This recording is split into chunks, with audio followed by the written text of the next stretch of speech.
Have you ever asked yourself the question, what does your Christian walk say about you? Puzzled?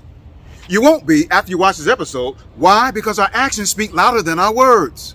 You will have an opportunity to play judge and jury on the Christian walks of three individuals: the player, the average Joe, and the executive. Don't forget about me. What does their Christian walk say about them? Will the real Christian please stand up? There's a bonus for everyone who watches the video to the very end. I will share with you a method that will help you to determine where you are in your Christian walk and what your Christian walk says about you. With that being said, roll the tape.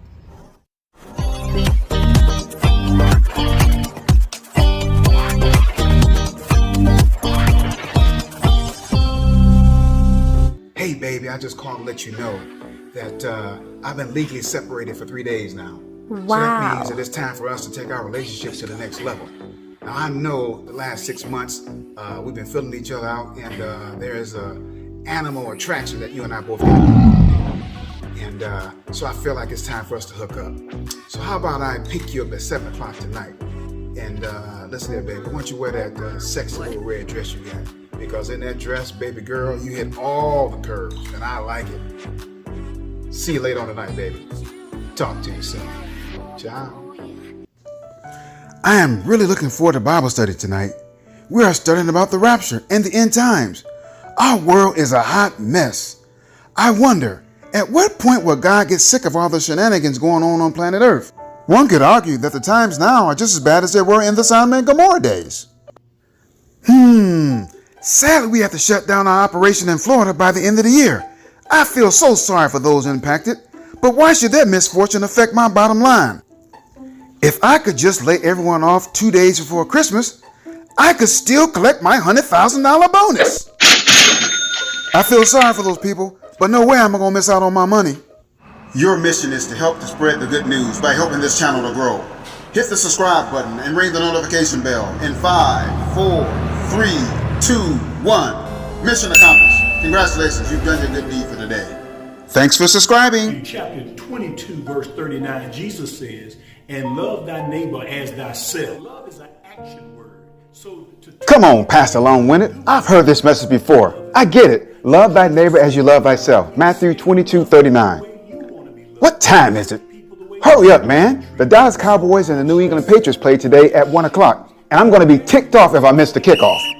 Why they call the Dallas Cowboys America's team is beyond me. Them jokers half the time don't even make the playoffs. Do you have to consistently win to be considered America's team? I guess they are a true reflection of what's going on in America today. Chaos. So maybe they are America's team. Either way, it should be an easy victory. love is an action word. So to talk it and not do it is not what love is about. For Pete's sake, hurry up, man. Please. I cannot miss this game. I got $300 riding on this game. Hey, I got an idea. Maybe I can just watch the video of the sermons every Sunday.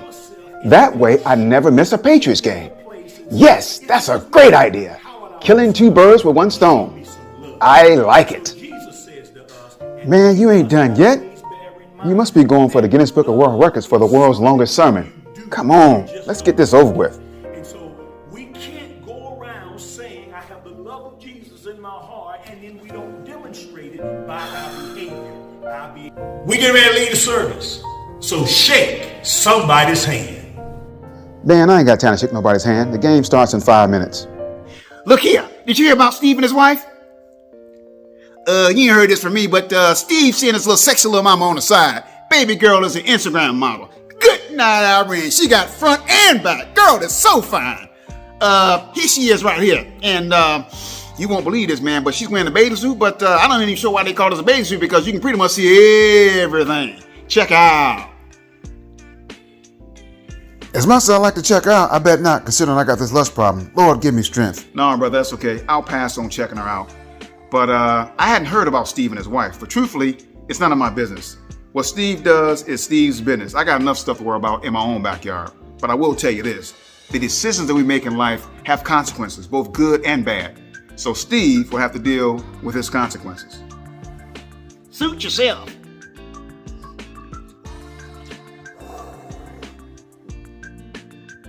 Joy to be a part of a local ministry who loves God in such a way that when it comes to giving,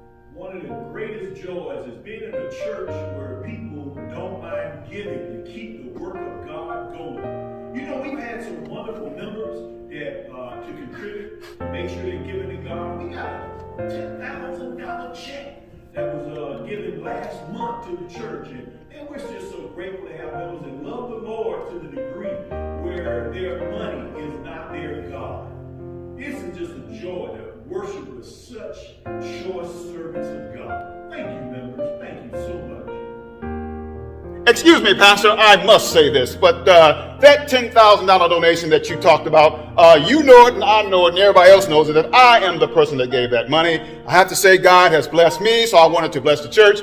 The Bible says that God loves a cheerful giver, and as you can tell, I am very cheerful, and I'm also giving, as evident of the $10,000. Now, for those of you, whenever you become prosperous like I am, I would hope that you would follow my example and that you would give back to the church. I wanted to help the church as well as the community. So thank you, Pastor, and there's no need for you all to come up after the service and thank you, because it was my absolute pleasure to have done that. Now, all of these three men, well, four if you count the goofy friend, claim to be followers of Christ. But what does their Christian walk say about them? Before you weigh in, consider these scriptures. By their fruit you will recognize them. Do people pick grapes from thorn bushes or figs from thistles? Likewise, every good tree bears good fruit, but a bad tree bears bad fruit. Matthew 7, verses 16 through 17. Thus, by their fruit you will recognize them. Matthew 7, verse 20. But the fruit of the Spirit is love, joy, peace, forbearance, kindness, goodness, faithfulness, gentleness, and self-control. Against such things there is no law. Galatians 5, verses 22 through 23. I got news for you. If you were to take an apple and a watermelon to the farmer's market, and then you tried to pawn the apple off as a watermelon, do you think people would notice? Yeah, I kind of think they would. Why? Because they will know you by your fruit. Just like with Christianity, they will know you by the fruit that you bear. Okay, you make the call. What are your thoughts on the player, the average Joe, and the executive? Leave a comment. I'd love to hear from you. Thanks for sticking around to the end. Now, as promised, here's a way to help you to determine what your Christian walk is saying about you. First, ask yourself a few questions. Do you love the Lord? How do you know? What evidence is there that you love the Lord? If you were to poll 100 random people who knew you very well, how many of them would say that you are a committed Christian? How many would say that you are a lukewarm Christian? Would any of them classify you as a step above a heathen? Or would they have no idea because your life is a carbon copy of what they see in the world?